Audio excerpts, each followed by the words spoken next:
we're talking about guaranteed contracts. We're talking about just, pay weekly, that kind of thing. But in 1996, Vince institutes the downside guarantee contract, which is pretty much the basis of what all contracts in WWE are going to be up to the present day.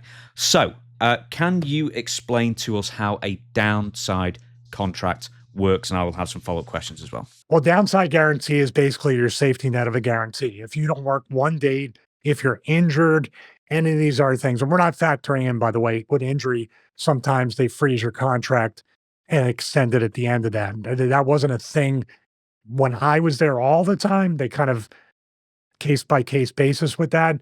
Downside guarantee, in my case, $75,000 a year. You have two choices.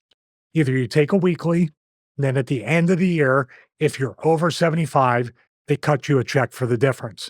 If you're under 75, no harm, no foul, except the harm could be that if you go to renegotiate, you were injured, you didn't work, we didn't get a return on the 75, they may cut you down, or they may work you a lot more in that year too. Go to OVW, go to Deep South Wrestling, go to FCW at the time, it wasn't an NXT, or go and do these things on your days off to make up for it, which are not paid things. You go on your own dime. Most times they didn't even pay for my Suburban Lodge. I was there in OVW for a week or two. I did that stuff on my own. So the downside on the other end, if you're taking pay sheets, meaning that if you're booked on every house show, if you're booked on every pay-per-view, if you're booked on every TV, if you have royalties for video games, action figures, if you have outside appearances that you can get paid for, these things are basically going to fluctuate according to the week. Now, like I said, pay-per-views were 3 months you waited. I believe house shows were 1 month. So the house show receipts, say if it was this weekend, you'd have to wait 30 days or approximately around there to get the pay for that. They can't calculate that in a couple of days and then get it out to you. Well, at least that's what they say. So that's, I can understand house shows and stuff because it's always fluctuating and you don't know, what you're taking in. You got merch sales, who sold what, things like that.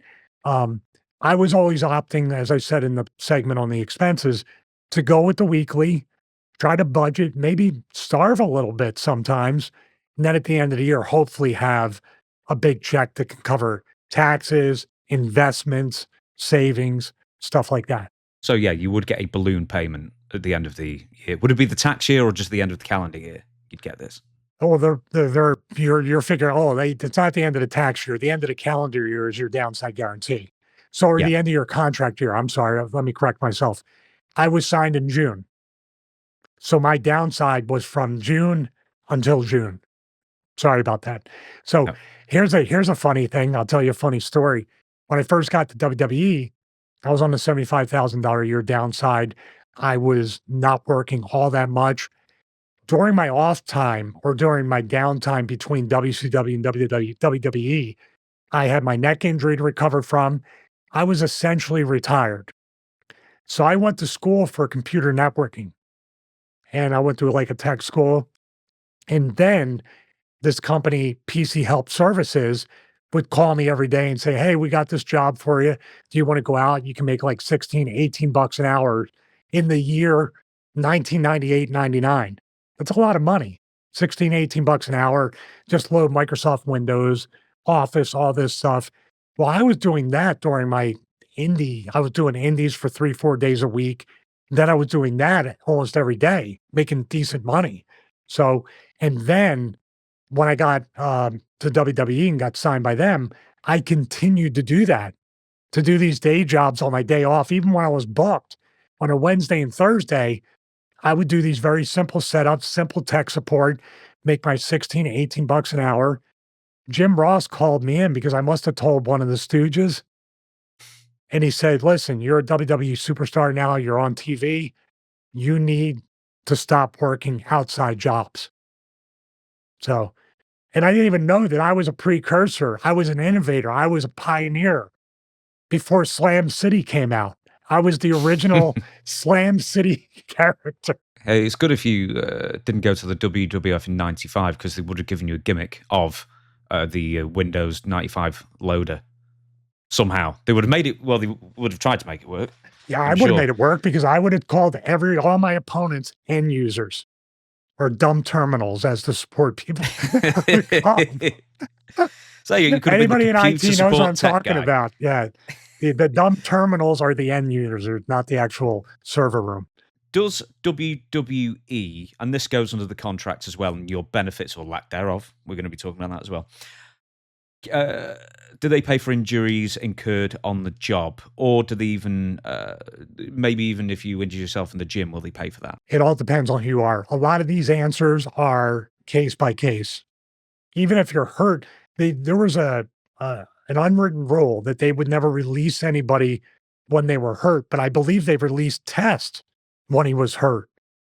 So they started to release people here and there, and I don't think that was a personal thing with Test.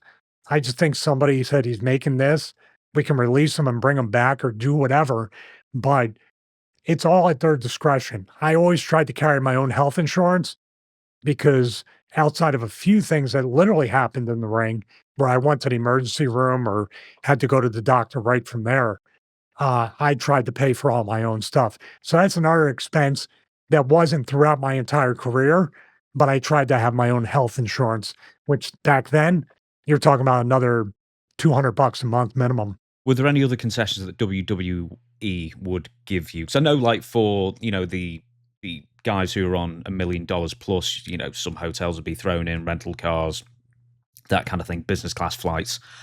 Would you have ever been in a position to ask for these things, or did you even attempt to ask for concessions such as this? Only in my last contract as a joke with Johnny Ace did I asked for $750,000 rental car, first class tickets, and a hotel. Good God, Steve, I can't give it that to you.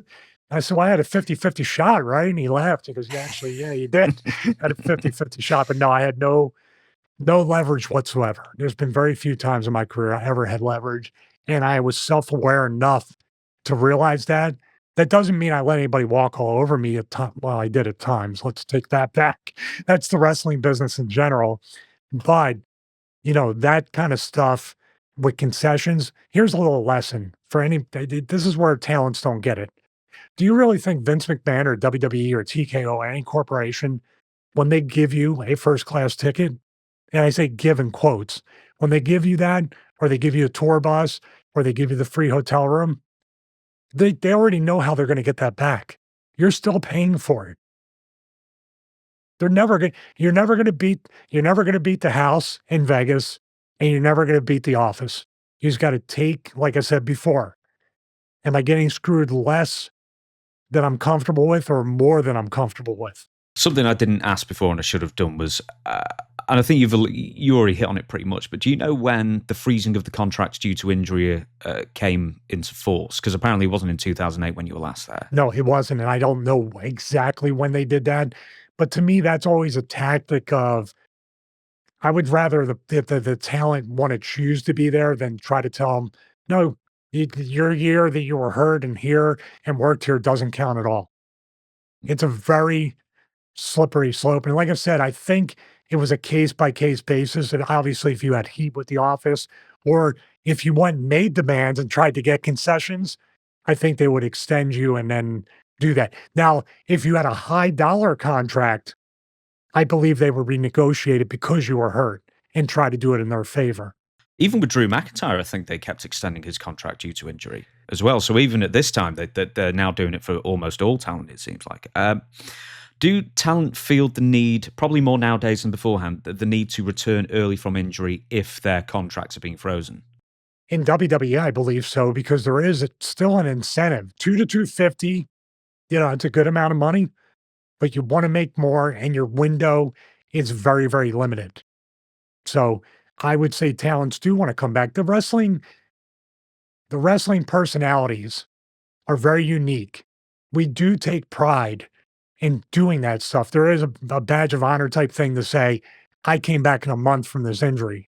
You know what I mean? And showing the office that you want to come back early with the hope that you're going to get taken care of, that they're going to see you're a good soldier. You came back early. You're willing to suffer through for the company, and you're hoping to get rewarded with a push or a longer push or a more sustained push, or which leads to more money, obviously. So, yeah, I would say we're our own worst enemy. I think there's still very much a thing where the coaches, the doctors, the trainers, and the office need to protect the talent from themselves. Downside guarantees, to go about it once again, don't include any merchandise or any other royalties for games or anything like that, do they? So unless there is a I can't shortfall. speak on that today. I don't know if how it's factored in. You had your $75,000 a year, in my case, guarantee. I took a weekly check.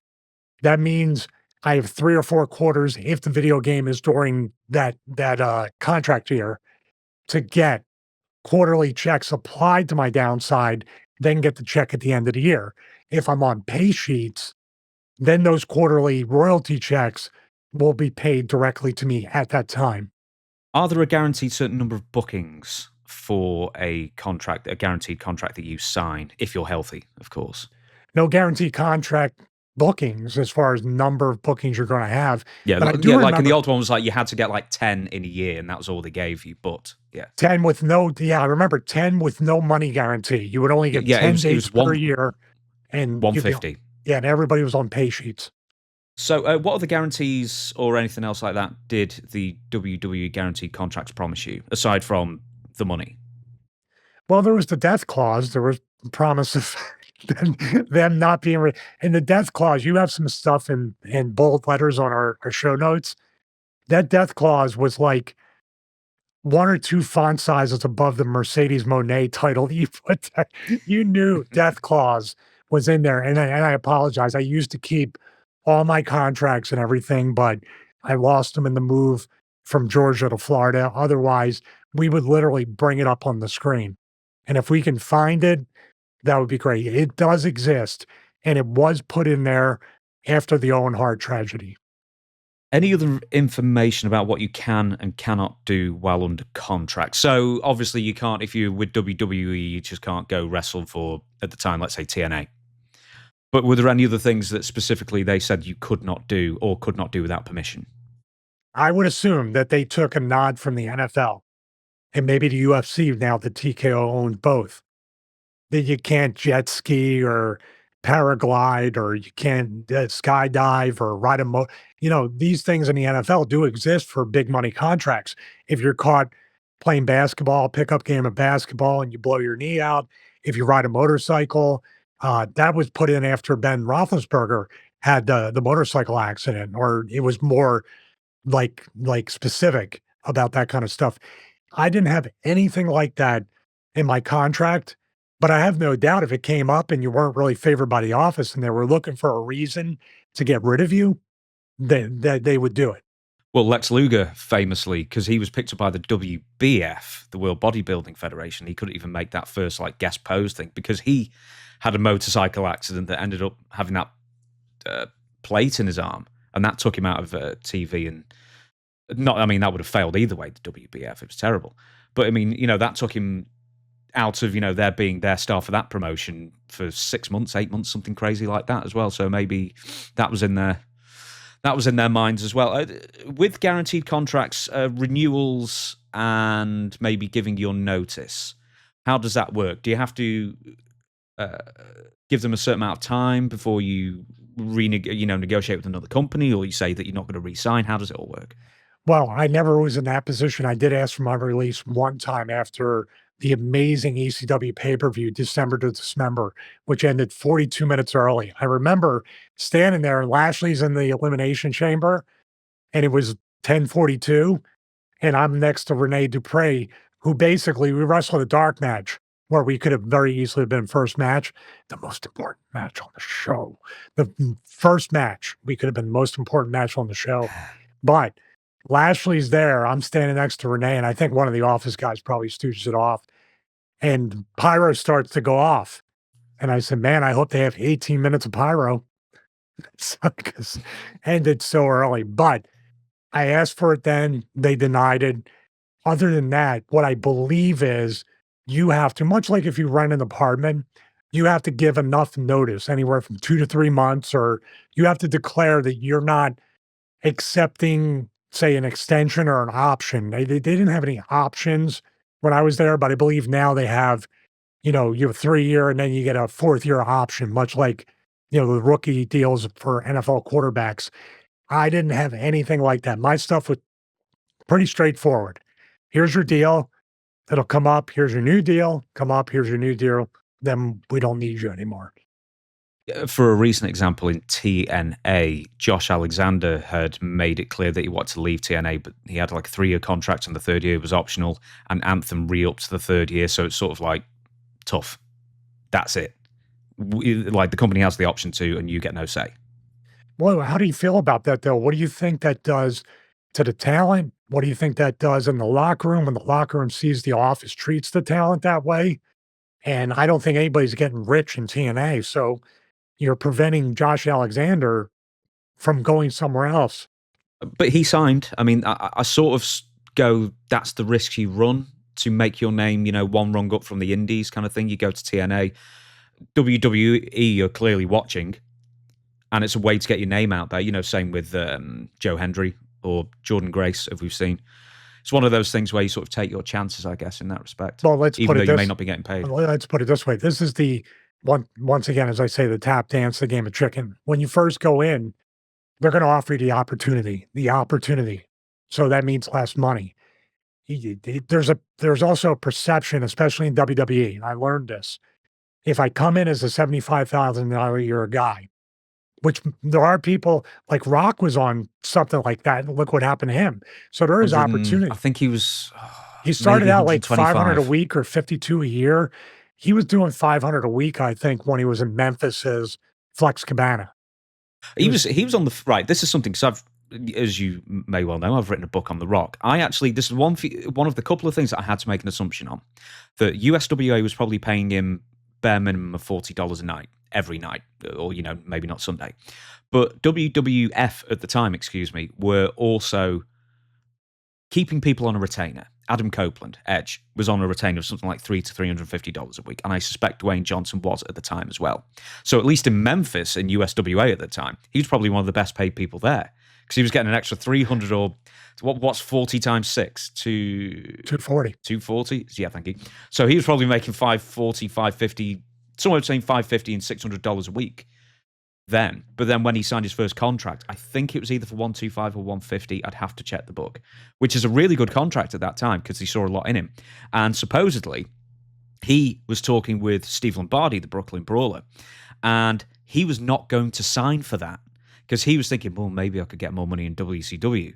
And apparently, I don't know if he convinced him or just reaffirmed, Lombardi just told Dwayne, and he said, sign this now, you're looking at a gift horse in the mouth, and Vince will do something with you. WCW won't, or most likely won't. So also with WWE, probably more than WCW, and you may be able to shed more light on this, is with WCW, especially with the high money contracts, that was one thing that stopped some of the younger talent from being elevated, because you were basically pushed as far as what you were being paid.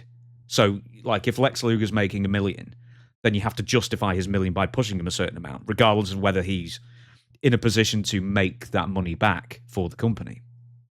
Yeah, and WWE works that way too. Like I said, $75,000 a year guy. I was under the impression that Rocky was getting 75 when he first came in as Rocky Maivia, because that was the standard in a way here and there.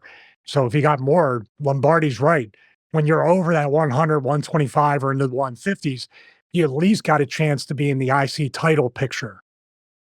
Back then, if you're 200, 300, you're like, okay. And that's the way I wish I knew when I came in, but I had no choice. Just like Josh Alexander going to TNA.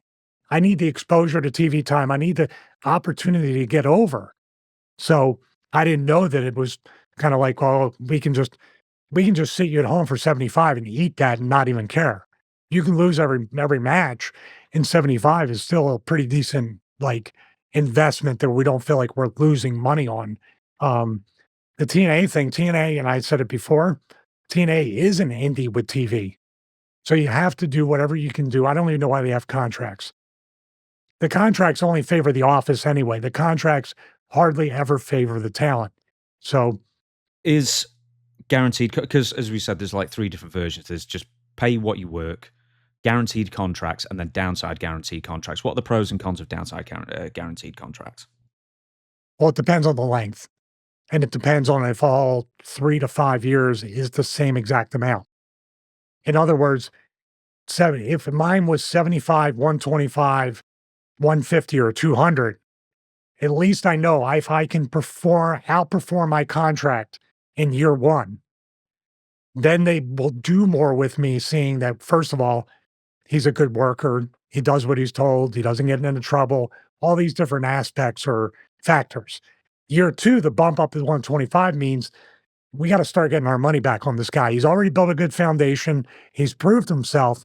Year three, if it's 150, you may stay in that IC title, US title, a storyline here and there, kind of mid card thing. You might drop down a little bit, come back up. You make the jump to 200, or you go 75 to 150 to 200, you're on a path to have an opportunity for them to give you the ball in year two and three. If you stay at 75, as I learned, you're always going to be a $75,000 a year guy.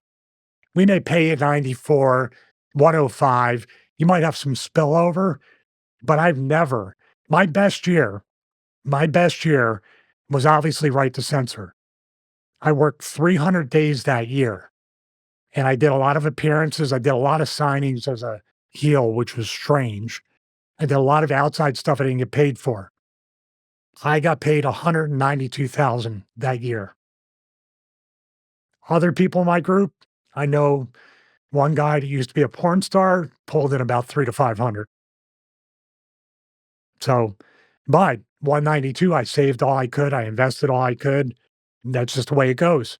It's not what you make, it's what you save and what you invest. And it Absolutely. sounds so cliche, but there's certain people that made tens of millions of dollars, maybe even $100 million in this business, but somehow I have more money invested in the bank than they do. And that's not a slight, that's a choice. We all choose, you want to spend, you want to live the lifestyle, you want to be a jet flying, limo riding son of Vagan, or you want to be like me, wear the same 4 or 5, $6 tank tops and soccer shorts. It's a choice. We'll end on this portion before we go on to the next segment. They can release you at any time, of course. WWE, we're talking about here.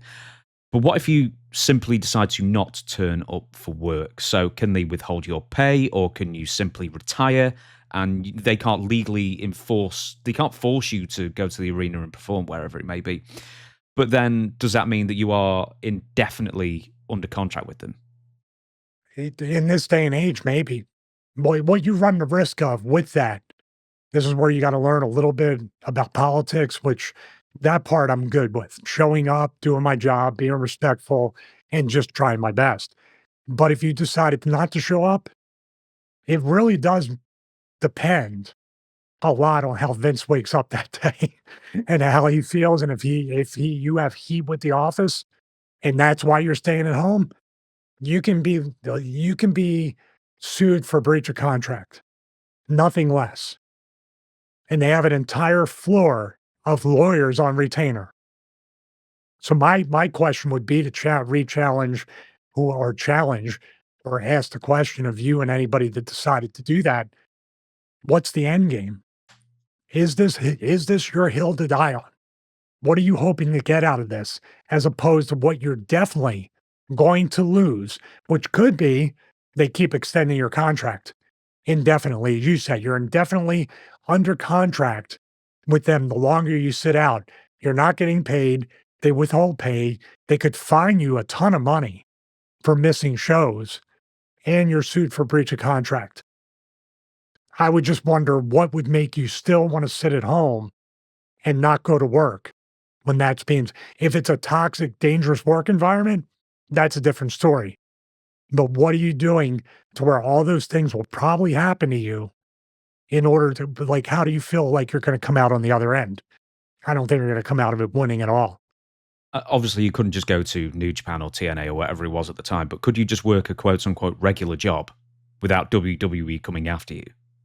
at that point if you decided to not show up for work? Well, you could work a regular job, but they still have every right legally to come after you.